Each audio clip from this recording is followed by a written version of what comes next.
नमस्कार साथियों, स्वागत है आप सभी का एडू पर एग्जाम पर। और मैं हूं विनय प्रियदर्शी आपके साथ एक नई खबर पर चर्चा करने के लिए। और यह खबर जो है ब्लूमबर्ग की एक रिपोर्ट में प्रकाशित हुई है। इस खबर के बाहर आने के बाद चीनी कंपनियों में खलबली पैदा हो गई है और चीन के राष्ट्रपति ने धमकी दी है कि हमारी कंपनियां, चीनी कंपनियां भारत में अपना कारोबार करना बंद कर देंगी। तो आइए नज़र डालते हैं जरा कि कौन सी ऐसी खबर आ गई है जिसके बाहर आने के बाद चीनी कंपनियों में खलबली मच गई है और चीनी राष्ट्रपति ने धमकी दे डाली है। इस रिपोर्ट में यह कहा गया है कि चीनी ऐप्स पर बैन लगाने के बाद भारत की सरकार ने कुछ चीनी मोबाइल कंपनियों पर भी बैन लगाने की तैयारी पूरी कर ली है और इसी के बाद से ये खलबली मची हुई है। तो आपको बता दें कि इस रिपोर्ट के मुताबिक इसमें दिया गया है कि भारत बहुत ही जल्दी 150 डॉलर यानी $150 तक, यानी $1 का मूल्य भारत में 80 रुपये है, तो भारतीय रुपया में हो गया, भारतीय करेंसी में हो गया 12,000 रुपये तक के फ़ोन को भारत विदेशी कंपनियों के लिए बंद कर देगा। यानी 12,000 के नीचे के जो फ़ोन होंगे, $150 के नीचे के जो फ़ोन होंगे वो विदेशी कंपनियों के भारत में नहीं बेचे जाएंगे। खासतौर पर चीनी कंपनियों के फ़ोनों की बिक्री भारत में नहीं होगी, ऐसी खबर इस रिपोर्ट में प्रकाशित हुई है। तो जानिए, ब्लूमबर्ग एक अमेरिकी सॉफ्टवेयर कंपनी है जो अपनी खुफिया जांच के आधार पर एक रिपोर्ट प्रकाशित करती है, इसलिए इसको पूरी तरह से गलत भी नहीं कहा जा सकता है। इसमें सच्चाई क्या है और समय बताएगा कि इस पर अमल होता है कि नहीं होता है।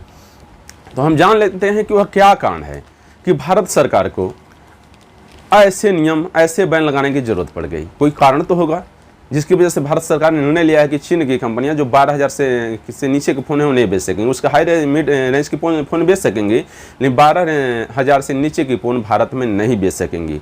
तो आपको पता होना चाहिए कि भारत में चीनी कंपनियाँ जो हैं अपना लोअर सेगमेंट में फ़ोन बनाने के लिए जानी जाती हैं और इन्होंने पूरे मार्केट का 80% मार्केट पर कब्जा किया हुआ है। चीनी कंपनियां जो हैं भारत में के लोअर से 12,000 से नीचे के फ़ोन के 80% मार्केट पर अपना कब्जा जमाए हुई हैं और जो भारतीय कंपनियां हैं उनका 10% मार्केट पर भी कब्जा नहीं है, जैसे कार्बन हो गया, लावा हो गया, इन सब का 10% मार्केट पर भी कब्जा नहीं है और चीनी कंपनियों का 80% मार्केट पर दबदबा है। तो जाहिर सी बात है, यदि ऐसी खबर आती है तो यह चीनी कंपनियों के लिए नुकसानदेह होगा और इसके बाद से उनमें खलबली मच गई है।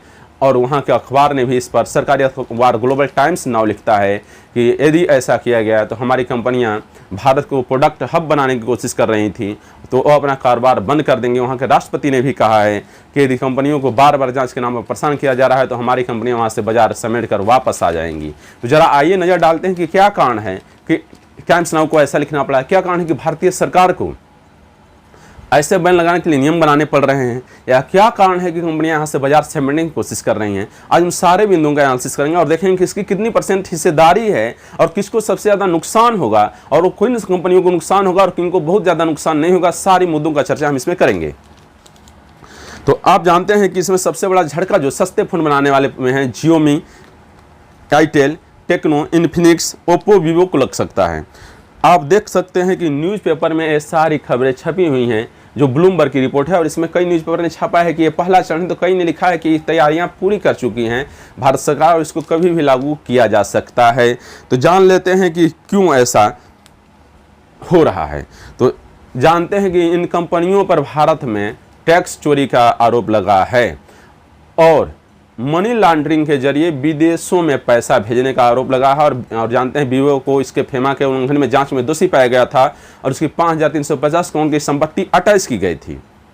इसके बाद से भारत सरकार ने इस पर जांच बैठा दिया था और जांच में समझ में आया है कि खास तौर पर 3 चाइनीज़ कंपनियां ओप्पो, वीवो और जियोमी ने भारत में टैक्स चोरी की है और मनी लॉन्ड्रिंग के जरिए पैसा देश से बाहर भेजी है।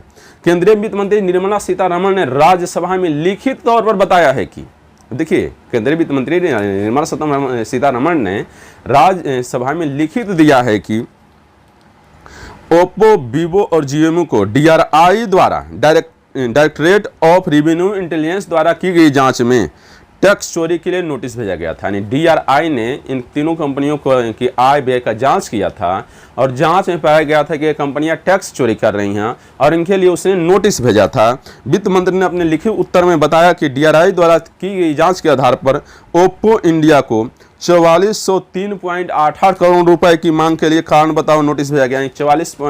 4403.88 करोड़ रुपए का आपको टैक्स देना पड़ेगा। वहीं DRI ने वीवो इंडिया पर 2217 करोड़ रुपए की कस्टम ड्यूटी चोरी का और Xiaomi इंडिया को 653 रुपए कस्टम ड्यूटी चोरी करने का दोषी पाया है। इसमें Xiaomi ने अभी तक मात्र 46 लाख रुपए ही जमा किए हैं। तो सोच लीजिए कि इन कंपनियां जो हैं कस्टम ड्यूटी और टैक्स चोरी के मामले में पकड़ी गई हैं DRI के जांच में।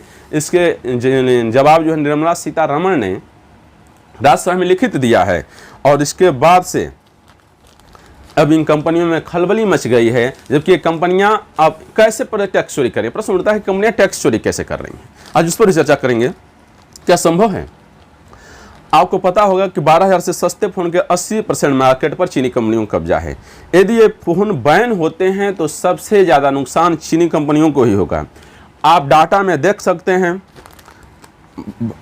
भारतीय चीनी कंपनियों की हिस्सेदारी और भारतीय कंपनियों की पूरी हिस्सेदारी जो है वो 10% से भी कम है 12,000 सेगमेंट के फोन में। उससे नीचे के फोनों में लावा, कार्बन, माइक्रोमैक्स, इंटेक्स जैसी कंपनियों की बिक्री में भारी गिरावट दर्ज की गई। भारतीय कंपनियां जो हैं लावा है, कार्बन है, माइक्रोमैक्स है, इंटेक्स इत्यादि की बिक्री में भारी गिरावट देखी गई है। तो इसका मुख्य कारण है कि 12,000 के नीचे के फोनों में चीनी कंपनियों का दबदबा होना है और इसका प्रेडिक्शन है कि जिस रेंज में भारतीय कंपनियां फ़ोन देती हैं उस रेंज में चीनी कंपनियां के फ़ोन बेहतर होते हैं और टिकाऊ होते हैं, काफ़ी फैसिलिटी वाले होते हैं, इसीलिए उनकी बिक्री ज़्यादा हो रही है, ऐसा परसेप्शन है। और इसी रेंज में चाइनीज कंपनियां बेहतर और स्टाइलिश फ़ोन देती हैं, इसे लोग खरीदने में भारतीय कंपनियां का मार्केट दिन प्रतिदिन डूबता जा रहा है। चीनी कंपनियों पर आरोप है कि डिस्ट्रीब्यूशन में स्थानीय कंपनियों को नहीं रख रही हैं। देखिए चीनी कंपनियां जो हैं अपने डिस्ट्रीब्यूशन में अपने ही लोगों को रख रही हैं, ये भारतीयों को नहीं रख रही हैं। इससे किसी चीज़ के बारे में फिर जानकारी नहीं मिल पा रही है, क्या हुआ, आय हुआ, क्या बे हुआ, इसको कुछ पता नहीं चल रहा है। और दूसरी बात, ये अपने मार्केट में इंडियन को प्रोडक्ट नहीं बेचने देती हैं। ये अपने मार्केट में अपना खुद ही व्यापार करती हैं और दूसरे को प्रोडक्ट्स बेचने की अनुमति नहीं देती हैं। कॉल पुर्जे की आउटसोर्सिंग में भी कोई पारदर्शिता नहीं है। देखिए इन पर आरोप लगा है कि एक कंपनियां जो हैं अपने मार्केट की खरीद बिक्री में भारतीयों को नहीं रखती हैं और प्लस में अपने मार्केट में दूसरे कंपनियों को, दूसरे इंडियंस को बेचने की अनुमति नहीं देती हैं। इसलिए इनके बारे में कोई पता नहीं चलता है, कोई पारदर्शिता नहीं है। यदि इन पर बैन लगा दिया जाता है तो भारतीय फोन का बाजार जरूर बड़ा बनेगा। तो ऐसा होता है कि प्रश्न उठता है कि सरकार ऐसा क्यों सोच रही है। तो आप देख सकते हैं कि एक रिसर्च में पता चला है कि कंपनियां भारत में बिजनेस तो करती हैं लेकिन टैक्स पे नहीं करती हैं। अब सोचिए इनका मार्केट 80% है, भारत में बिजनेस कर रही हैं लेकिन टैक्स पे नहीं कर रही हैं। पूरी तरह से न्यूज़ में छपा है कि टैक्स पे नहीं करती हैं और ड्यूटी इवेजन करती हैं। प्रश्न उठता है कि जब कंपनियां देश के मार्केट में 80% हिस्सेदारी रखती हैं तो सरकार नाराज क्यों है। तो नाराजगी का कारण यह है कि भारत में बिजनेस तो करती हैं लेकिन टैक्स पे नहीं करती हैं। तो आप कैसे कहेंगे कि टैक्स पे नहीं करेंगे, क्या पॉसिबल है कि कंपनी टैक्स पे करने से बच जाए। तो हाँ, आपको पता होना चाहिए कि कंपनियां ड्यूटी इवेजन करती हैं और इसके लिए हमेशा अपने आप को लॉस में दिखाती हैं कि मैंने जितनी कमाई की उससे ज़्यादा मेरा इसमें लॉस हो रहा है। इसके लिए कहती हैं कि मैंने जितना कमाई की उससे ज़्यादा अपनी कंपनी के नए प्रोडक्ट बनाने में मैंने पैसा झोंक दिया, मेरा आउटपुट कुछ नहीं रहा है, हमेशा हमको घाटे में रह रहा है। और इसी के लिए ये कंपनियां जो हैं इंडिया के रेगुलेशन एंड पास को धत्ता बताकर टैक्स चोरी कर रही हैं। तो इसके लिए कुल 4 वजहें हैं। ये 4 वजहों से सरकार जो है इन पर सख्त हो गई है। तो जान लीजिए कौन 4 वजह हैं। तो पहला वजह देख लीजिए, 4 वजह जो पेपर में दिया है जिसके चलते सरकार निशाने पर है। पहला है बेहतरीन रेवेन्यू और मार्केट शेयर के बाद भी चीनी कंपनियों ने भारत में प्रॉफिटेबिलिटी रिपोर्ट नहीं की। यानी बेहतरीन रेवेन्यू मिल रहा है, अच्छा मार्केट है, इसके बाद भी इन्होंने अपना प्रॉफिट नहीं दिखाया है। दूसरा है जब कोई कंपनी लगातार घाटा दिखाती है तो इसका मतलब है कि वो टैक्स से बचना चाहती है, इनकम टैक्स नहीं देना चाहती है।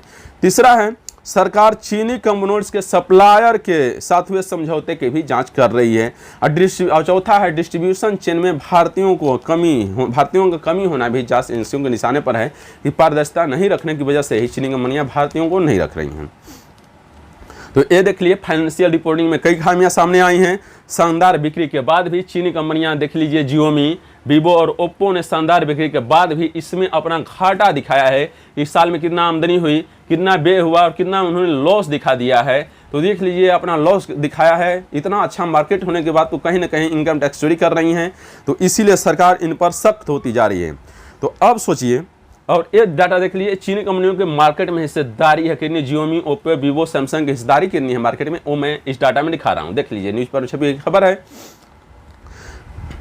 तो ये वो डाटा है जो चीनी कंपनियां आमदनी से ज़्यादा घाटा दिखा रही हैं, कह रही हैं कि हमने कुछ कमाया नहीं है ताकि टैक्स न दिया जा सके। यानी दिखा रही हैं कि मैं जितना कमाई उससे ज़्यादा मेरा घाटा हो रहा है, कुछ इनकम ही नहीं किया तो टैक्स कहाँ से दूंगी। यानी टैक्स से बचने के लिए उन्होंने अपने आप को घाटा दिखाया है।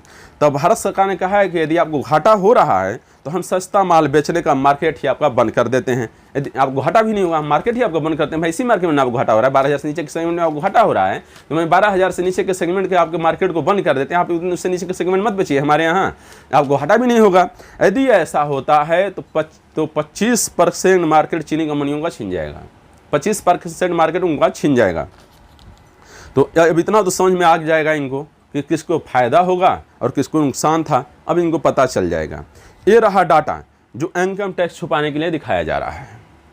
देख लीजिए, सबसे ज़्यादा नुकसान जो है वो जियोमी को देखने को मिलेगा, क्योंकि जियोमी का मार्केट जो है 12,000 के अंडर सेगमेंट में सबसे ज़्यादा है, मार्केट शेयर इसका सबसे ज़्यादा है। तो यदि ये बंद होगा तो सबसे ज़्यादा नुकसान जो होगा वो जियोमी को होगा।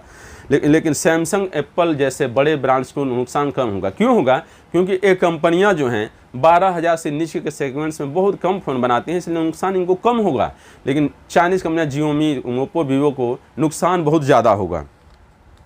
विशेषज्ञों का यह भी मानना है कि सरकार यह नीति इसलिए लेकर आई है ताकि लोकल मैन्युफैक्चरर को बढ़ावा दिया जा सके। देसी कंपनियां जो हैं लावा, माइक्रोमैक्स, कार्बन, इंटेक्स आदि को भी बढ़ावा दिया जा सके, और लोकल फॉर वोकल के काम पर जोर दे रही है सरकार, मेक इन इंडिया पर जोर दे रही है। इसीलिए वो स्थानीय कर्मचारियों को भी बढ़ावा देने की कोशिश कर रही है और इसीलिए प्लान लेकर आई है। अब आपको पूरी बात समझ में आ गई होगी कि सरकार क्यों 12,000 से नीचे के सेगमेंट के चाइनीज़ फ़ोनों को बैन करना चाह रही है। यदि आपको सेशन पसंद आया हो तो आप वीडियो को लाइक और शेयर कर दीजिए। यदि आप चैनल पर नए हैं तो चैनल को सब्सक्राइब कर दीजिए। फिर मिलते हैं उस नई न्यूज़ पर, तब तक के लिए गुड नाइट।